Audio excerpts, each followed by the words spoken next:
हरे कृष्णा, राधे राधे। आप सभी का राधा कृष्णा बाल गोपाल चैनल में स्वागत है।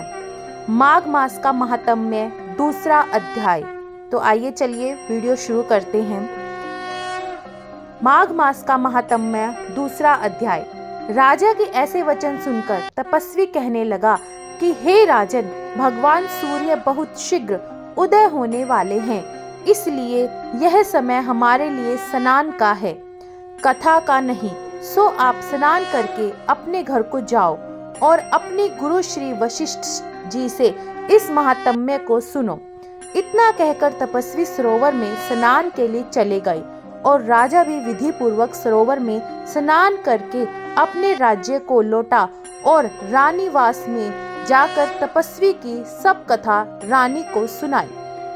तब सूत जी कहने लगे कि महाराज, राजा ने अपने गुरु वशिष्ठ जी से क्या प्रश्न किया और उन्होंने क्या उत्तर दिया, सो कहिए। व्यास जी कहने लगे, हे सूत जी, राजा दिलीप ने रात्रि को सुख में सोकर प्रातः समय ही अपने गुरु वशिष्ठ जी के पास जाकर उनके चरणों को छूकर प्रणाम करके तपस्वी के बताए हुए प्रश्नों को अति नम्रता से पूछा कि गुरुजी, आपने आचार, दंड, नीति, राज्य धर्म तथा चारों वर्णों के चारों आश्रमों की क्रियाओं, दान और उनके विधान, यज्ञ और उनकी विधियां, व्रत, उनकी प्रतिष्ठा तथा भगवान विष्णु की आराधना अनेक प्रकार से तथा विस्तार पूर्वक मुझको बतलाई। अब मैं आपसे माघ मास के स्नान के महात्म्य को सुनना चाहता हूँ। सो हे तपोधन, नियम पूर्वक इसकी विधि समझाइए। गुरु वशिष्ठ जी कहने लगे कि हे राजन, तुमने दोनों लोकों के कल्याणकारी, वनवासी तथा गृहस्थियों के अंतःकरण को पवित्र करने वाले माघ मास के स्नान का बहुत सुंदर प्रश्न पूछा है। मकर राशि में सूर्य के आने पर माघ मास में स्नान का फल गो, भूमि, तिल, वस्त्र, स्वर्ण, अन्न, घोड़ा आदि दानों तथा चंद्रायन और ब्रह्मा कुर्च व्रत आदि से भी अधिक होता है। वैशाख तथा कार्तिक में जप, दान, तप और यज्ञ बहुत फल देने वाले हैं, परंतु माघ मास में इनका फल बहुत ही अधिक होता है। माघ में स्नान करने वाला पुरुष राजा और मुक्ति के मार्ग को जानने वाला होता है।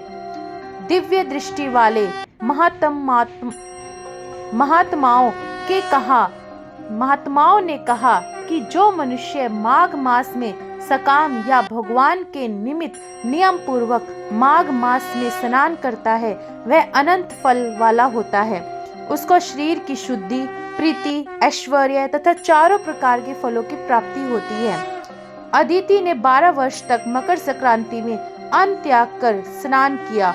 इससे तीनों लोकों को उज्जवल करने वाले 12 पुत्र उत्पन्न हुए।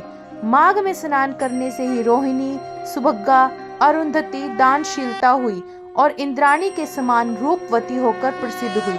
जो माघ मास में स्नान करते हैं तथा देवताओं के पूजन में तत्पर रहते हैं, उनको सुंदर स्थान, हाथी और घोड़ों की सवारी तथा दान को द्रव्य प्राप्त होता है।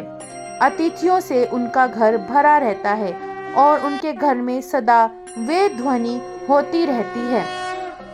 वह मनुष्य धन्य है जो माघ मास में स्नान करते हैं, दान देते हैं तथा व्रत और नियमों का पालन करते हैं, और दूसरों के पुण्यों के क्षीण होने से मनुष्य स्वर्ग से वापस आ जाता है।